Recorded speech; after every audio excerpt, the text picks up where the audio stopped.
Hello everyone, welcome to show time. तो आज मैं रिव्यू करने जा रहा हूँ अमेरिकन सर्वाइवल थ्रिलर फिल्म का एडन, जो 2024 में रिलीज हुई थी और अभी अमेजोन पर स्ट्रीमिंग के लिए अवेलेबल है। फिल्म की कास्ट की बात करूँ तो फिल्म में बहुत लंबी चौड़ी कास्ट नहीं है, क्योंकि इस फिल्म का प्लॉट ही ऐसा है। इसमें मेन लीड में है Jude Law, Ana de Armas, Vanessa Kirby, Sydney Sweeney और डैनियल ब्रूल। फिल्म की स्टोरी की बात करूं तो एक रियल स्टोरी पे बेस है। जब वर्ल्ड वॉर 1 के बाद जो है 1929 में जर्मन के नेटिव्स, दो हस्बैंड वाइफ जो सनकी से होते हैं, वो एक डॉक्टर होता है, डॉक्टर फ्रीडरिच रिटर, अपनी वाइफ के साथ एक फ्लोरियाना आइलैंड पे शिफ्ट हो जाते हैं। दोनों पूरी दुनिया से सिर्फ कटे रहने के लिए दोनों अपनी एक अलग दुनिया बसाना चाहते हैं, सिर्फ इस वजह से क्योंकि उनकी सोच जो है वो एक्सट्रीमिस्ट टाइप की होती है कि ये दुनिया बहुत गलत राह पर जा रही है, ये दुनिया बहुत गलत तरीके से चल रही है और ये दुनिया के लोग एकदम पागल से, इन्हें जीने का पता नहीं है, ख़त्म हो जाएंगे कुछ टाइम में।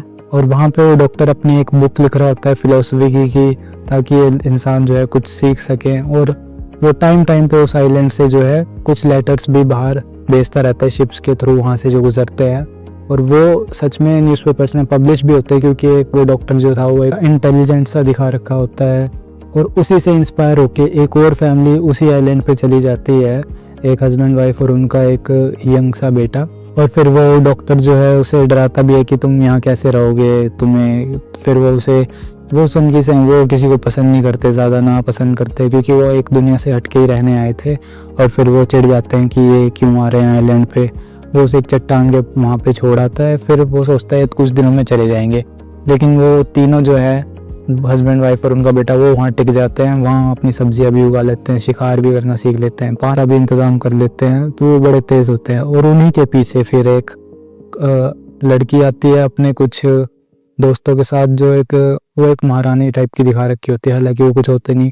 वो सिर्फ मूवी में ऐसी लड़की का किरदार निभा रही है, सिर्फ अपनी खूबसूरती के बल पर जो है पूरी दुनिया में फ़ायदा उठाती है लोगों का, और वैसे ही सीढ़ी एक सीढ़ी चढ़ के लोगों का फ़ायदा उठा के अपनी ज़िंदगी में आगे बढ़ती है। ऐसी लड़की को दिखा रखी है, कैरेक्टरलेस। कहानी की मेन विलन जो है वो ये लड़की ही होती है, और इसी पे ही आपको सबसे ज़्यादा जो है वो गुस्सा आता है, क्योंकि उसके काम ही फिल्म में वैसे होते हैं। जब तक ये फिल्म ख़त्म नहीं होती तो मुझे पता नहीं था कि ये सच में रियल स्टोरी पे बेस होगी, क्योंकि मुझे जब स्टार्टिंग में दिखाया गया कि वर्ल्ड वॉर 1 के बाद किया, तो मुझे लगा शायद कुछ फिक्शनल ड्रामा इन्होंने रचा होगा वर्ल्ड वॉर 1 के बाद का। लेकिन जब फिल्म एंड होती है तो मुझे पता लगा कि ये सच में रियल स्टोरी थी, क्योंकि पूरी फिल्म ऐसी थी, एंटरटेनिंग भी थी, ऐसा भी नहीं था कि कहीं आप बोर हो जाते हैं। आगे फिल्म में कैसे जो ये तीनों पार्टीज है, डॉक्टर वाली दूसरी फैमिली और एक ये लड़की का जो गैंग है, इन तीनों पार्टीज में कैसे लड़ाई होती है खाने को लेके या किसी और भी चीज़ को लेके, क्योंकि वो डॉक्टर और वो लड़की, वो दोनों पार्टी तो वैसे ही सनकी होते हैं दोनों। इसकी फैमिली जो है वो ठीक होती है पूरी फिल्म में,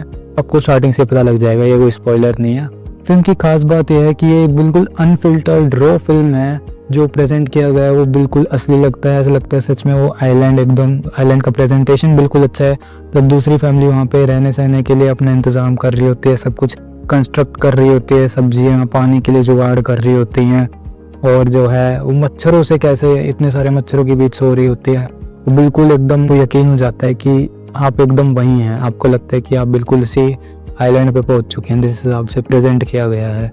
और ऐसे आइलैंड पे जहाँ पे दूर दूर तक कोई आपका कोई कनेक्शन नहीं है, दूर दुनिया से कटा एकदम जंगल में, वहाँ कैसे ही लाइफस्टाइल होगी, वहाँ कैसे ही लोग रहेंगे, बिल्कुल वो एकदम सच्चाई से दिखाया गया है फिल्म में। उसमें कोई भी जो है पर्दा नहीं रखा गया है कि फिल्म भी R-rated है, तो ये बिल्कुल रेस्ट्रिक्टेड है, बच्चों के लिए नहीं है। फिल्म में एक्टिंग की बात करूँ तो सिडनी स्विनी की जो एक्टिंग थी वो मुझे सबसे इम्पैक्टफुल लगी, क्योंकि एक फिल्म में सीन था जहाँ पे वो बिल्कुल हेल्पलेस हो जाती है, उसके आसपास जंगली कुत्ते आ जाते हैं उस पहाड़ पे, और वो बिल्कुल ही वहाँ पे कोई हेल्प नहीं करने आता, ना उसका हस्बैंड ना उसका बेटा होता। और वहाँ जो सीन है, मतलब आपकी खुद आंखें आप बंद कर लो एक सेकंड के लिए, ऐसा सीन है, और बहुत ही मार्मिक सीन है, लेकिन बहुत ही गजब की एक्टिंग की है उस सीन में।